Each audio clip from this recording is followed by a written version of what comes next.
fear. Okay. Yep. Jen? Could you tell me, please, what is the difference between compassion and self-pity? Yeah, sure. It's very similar to the self-reliant and self-responsible discussion, so let's look at it.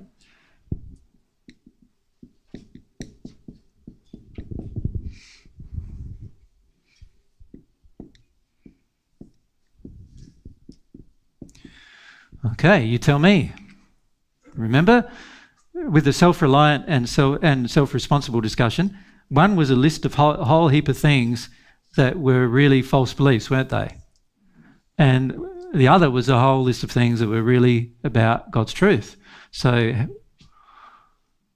how do we see and analyse this one with the same technique, do you think? Let's look at self-pity. What kinds of things are a part of self-pity? You go to Cess, maybe? You want to answer, Jen? Far away. Oh, sorry. You can if you want. There's an aspect of poor me. Okay, and is that true? And victim. Yeah, victim, yeah. And what is over here? What's compassion? What's the truth?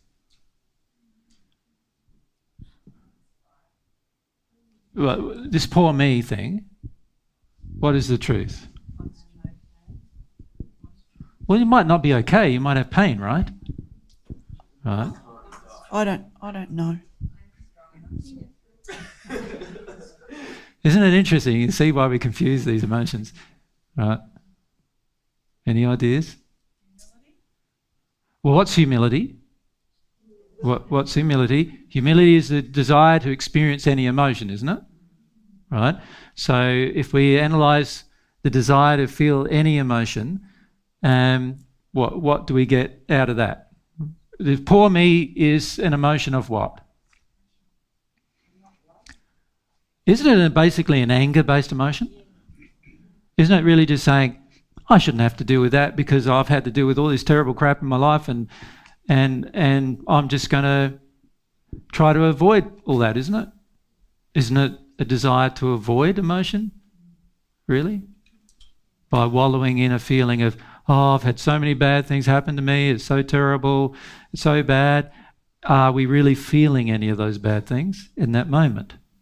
We're not, are we? We're just putting a global wrapper around it all and saying I shouldn't have to feel about all that, aren't we? Yep. So it certainly is the opposite to humility, I have to agree. But let's be more specific.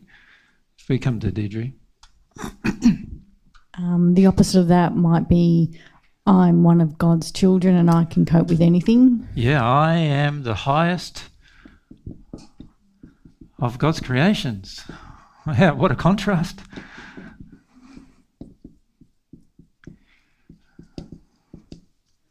Okay, to have real compassion for yourself, you're going to have that view at some point. Yeah, what a contrast between poor me and I'm the highest of God's creations, isn't it? It's a big contrast.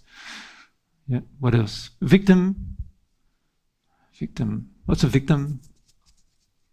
Now, let's probably define the word better, shall we? Because the reality is if you can be a victim of a crime, and that means that the crime's happened to you, right? So the reality is, to every single person, there's crimes that have happened to you. That's the reality. What does it mean to be a victim, though, when we use it in a negative context? Yeah, we're going to Shula over up there.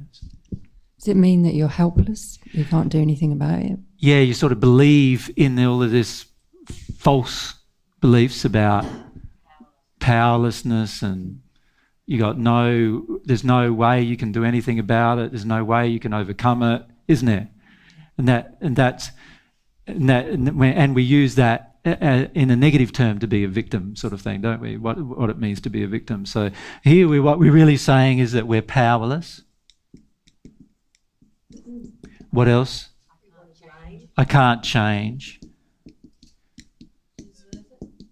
Either we deserve it or we want to blame others, yeah. Okay, now let's look at a person who has compassion. There's a big contrast, isn't there, again? Person who has compassion feels I'm powerful, I can change.